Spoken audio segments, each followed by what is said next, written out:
نکاح سے پہلے لڑکی کو دیکھنے کی شرعی حیثیت کیا ہے اور اللہ کے رسول صلی اللہ علیہ وسلم کی حدیثیں کیا کیا ہیں؟ اللہ کے رسول صلی اللہ علیہ وسلم نے فرمایا کہ النکاح من سنتی فمن رغب عن سنتی فلیس منی، لیکن ہماری قوم نے اور ہمارے معاشرے نے نکاح کو اس قدر اہم ترین اور مشکل ترین بنا دیا ہے کہ جو غریب والدین ہیں، جو شادی کا خرچ افورڈ نہیں کر سکتے، جو جہیز جیسی ملعون چیز کو افورڈ نہیں کر سکتے، ان کا خرچ نہیں اٹھا سکتے، وہ نوجوان بچے اور بچیوں کا نکاح روک لیتے ہیں، جس کی وجہ سے پوری امت مسلمہ پر اس کا اثر پڑتا ہے۔ وہ زناکاری، بدکاری اور فحش کاری میں مبتلا ہو جاتے ہیں۔ عام طور سے دیکھا جاتا ہے۔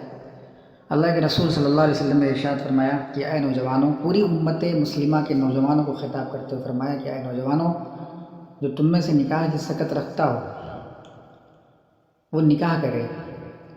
اور تنہائی کی زندگی کو اللہ کے رسول صلی اللہ علیہ وسلم بہت ناپسند فرماتے ہیں۔ رہبانیت کا مطلب یہ نہیں ہے کہ تم دنیا سے الگ تھلگ ہو جاؤ، بلکہ تم نکاح کرو۔ اور اللہ کے کلام کے اندر ہے، اللہ نے فرمایا مثنیٰ و ثلاثہ و رباع، تمہاری طاقت ہے تو 1 سے 2 سے 3 سے 4 سے کرو۔ تم نکاح کرو، رزق ہم دیں گے۔ ساری وعیدیں اور سارے فضائل قرآن کریم کے اندر موجود ہیں، لیکن ہمارے معاشرے نے اور ہماری قوم نے اس کو اتنا اہم ترین بنا دیا کہ جیسے ہی ہم شادی اور نکاح کا نام لیتے ہیں، ہمارے ذہنوں کے اندر اور ہمارے تصورات میں ایک بہت بڑا خرچ گرا گزرنے لگتا ہے، جس کی وجہ سے نتیجہ یہ ہوتا ہے کہ ہمارے جو نوجوان نسل ہے، ہماری نوجوان نسل ہے، وہ فحش کاری میں اور بدکاری میں مبتلا ہو جاتی ہے۔ آج کل تو بہت آسان ہے، موبائل کے ذریعے سے اور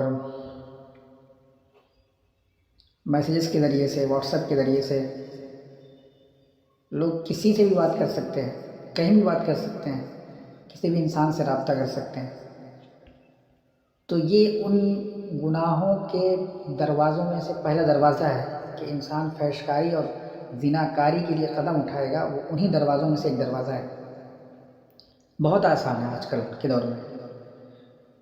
پھر اللہ کے رسول صلی اللہ علیہ وسلم نے فرمایا کہ اگر تم میں سے جو نکاح کی سکت نہیں رکھتا، وہ چاہیے کہ کثرت سے روزہ رکھے تاکہ اس کی شہوات نفسانی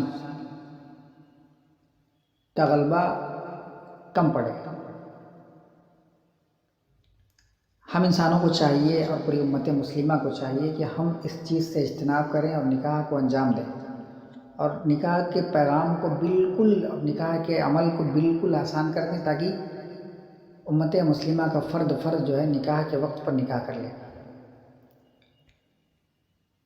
پھر اس کے بارے میں آگے کا مرحلہ آتا ہے کہ لڑکی کو دیکھنا۔ لڑکی کو دیکھنے کے لیے آج ہمارا پورا خاندان، عورتوں کا ایک ہجوم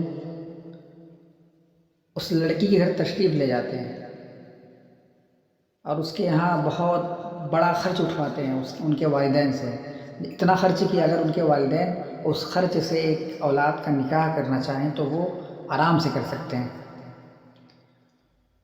اور نکاح کے لیے لڑکی کو دیکھنے جاتے ہیں، پھر اس کے بعد ان کے والدین کو خرچ اٹھانے پر مجبور کرتے ہیں، ان کے اولادوں میں نقص نکالتے ہیں اور پھر ان کو ملامت کر کے انکار کر دیتے ہیں۔ یہ رسم نہ قرآن کریم کے اندر ہے نہ حدیث کے اندر ہے، صرف ہماری مروجہ رسم ہے۔ ہم نے اس کو ترجیح دی، ہم نے اس کو بنایا، ہم نے اس کو کریٹ کیا ہے کہ ہم اس طریقے سے جو ہے جائیں نکاح کے لیے، لڑکی کو دیکھنے کے لیے۔ بالکل نہیں۔ اللہ کے رسول صلی اللہ علیہ وسلم نے فرمایا، اللہ کے رسول صلی اللہ علیہ وسلم کی ایک حدیث ہے، حضرت مغیرہ بن شعبہ رضی اللہ تعالیٰ عنہ آپ صلی اللہ علیہ وسلم کے پاس تشریف لائے اور انہوں نے فرمایا کہ اللہ کے رسول صلی اللہ علیہ وسلم، میں ایک عورت سے نکاح کرنا چاہتا ہوں۔ تو اللہ کے رسول صلی اللہ علیہ وسلم نے فرمایا، کیا تم نے اس عورت کو دیکھا ہے؟ تو حضرت مغیرہ بن شعبہ رضی اللہ تعالیٰ عنہ نے کہا نہیں۔ اللہ کے رسول صلی اللہ علیہ وسلم نے فرمایا کہ تم کو چاہیے کہ تم اس کو ایک نظر دیکھ لو، اور اس کی وجہ یہ بتلائی کہ تمہارا یہ دیکھنا تمہارے درمیان محبت کے باقی رکھنے کا سبب بن سکتا ہے۔ لہذا حدیثوں کے اعتبار سے ایک نظر دیکھنا شرعی حیثیت کے اعتبار سے جائز ہے، آپ دیکھ سکتے ہیں، ملاقات کر سکتے ہیں، لیکن اس کو بار بار دیکھنا اور بار بار گفتگو کرنا اور بار بار تنہائی اختیار کر کے ملنا، یہ نہ تو جائز ہے اور نہ کوئی طریقہ ہے، لہذا اس سے اجتناب کرنا چاہیے۔ اس کی شرعی حیثیت بس ایک بار دیکھنے کی ہے۔ آج کل جو ویڈیو کالنگ وغیرہ ہوتی ہے وہ بالکل ناجائز ہے، ایسا نہیں کرنا چاہیے۔ نکاح سے پہلے ایون سلام تک کرنا جائز نہیں ہے۔ یہ گھر کی عورتوں کے ذریعے سے پتہ کروا لے، ان سے پوچھ لے، ان سے جانچ لے، اپنا صرف ایک ملاقات کر لے۔ ایک ملاقات کرنے کے بعد جو چیزیں کسی اعتبار شدہ عورت کو بھیج کر کے پتہ کروا لے، اگر وہ اچھے سے اس کی حیثیت بیان کر دے تو پھر اکتفا کر لے اسی پر۔